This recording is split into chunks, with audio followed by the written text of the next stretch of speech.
The new intern at the company had been bumming rides home with me every single day. Since we lived in the same direction, I never said anything about it. Until one weekend, well past midnight, when I was dead asleep and my phone rang. Her voice came through like a command. "I'm at Encore Karaoke Lounge. Get over here and take me home." I sat up, irritated. "It's 2 in the morning. Don't you think calling me to come pick you up is a little presumptuous? I'm not your chauffeur." She let out a cold scoff, dripping with arrogance. "My cousin is the HR director at the company. Driving me around is a privilege for you. Do what you're told, or I'll have him fire you." Oh, so she still didn't know I was the boss. When I didn't respond, Maureen Fox let out a smug little hum. "Scared now? Then get moving, and pick me up a hot milk on the way. I want it the second I get in the car." I listened to her barking orders, and I laughed. Maureen had started a month ago. I'd just come back from inspecting the factory floor that day, still in my work coveralls, and ran into her in the elevator right after she'd passed her interview. She wrinkled her nose, gave me a once-over, and instinctively put distance between us. Everyone at the company kept a respectful distance when they saw me, so I didn't think much of it. The next day after work, though, I was about to drive home when Maureen walked right up to my car, pulled open the passenger door, and sat herself down. Her tone was pure entitlement. "You're one of the factory technicians, right? I saw you drive past Lakeview Residences yesterday. That's where I live. Drop me off on your way." I was stunned. I opened my mouth to say something, but she'd already buckled her seatbelt and was snapping at me with that cold impatience of hers. "Let's go already. I'm in a hurry." She pulled out her phone and started scrolling, not sparing me another glance. She was new. I let it slide. It was on the way, so I drove her. When we pulled up to Lakeview Residences, she didn't say thank you.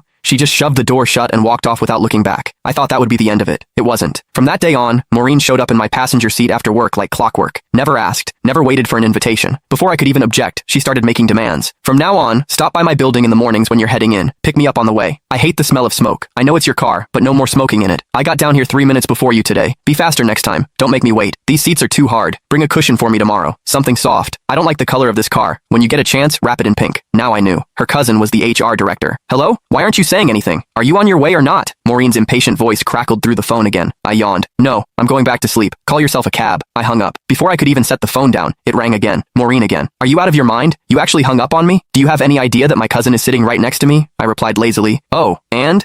She let out a contemptuous scoff. "You don't even get it, do you? No wonder you're stuck doing grunt work at the bottom of the company. Let me spell it out for you. I brought my cousin and his whole family out tonight for karaoke and drinks, to thank him for getting me hired. If you had an ounce of sense, you'd get over here right now, settle the tab at Encore, then drive every single one of us home. Make a good impression on my cousin. Do a good enough job, and maybe I'll put in a nice word for you. One sentence from my cousin, and you'd be transferred out of the factory floor and into an office. Just like that. What a scheme. So she didn't just want a personal chauffeur, she wanted me to foot the bill too." I paused, then asked, testing the waters, "You're sure your cousin can get me promoted and reassigned with a single word?" But Maureen didn't hesitate for a second. "Obviously. Let me tell you something. Last month, some guy in the marketing department mouthed off to my cousin once. Just once. My cousin had him shipped off to the warehouse. The man had been with the company 6 years, and he didn't even dare make a peep about it. Gone. Just like that. So don't bite the hand that feeds you. My cousin's reach inside this company is beyond anything someone like you could imagine." I went quiet for 2 seconds. It hit me. Last month, there had been a solid veteran employee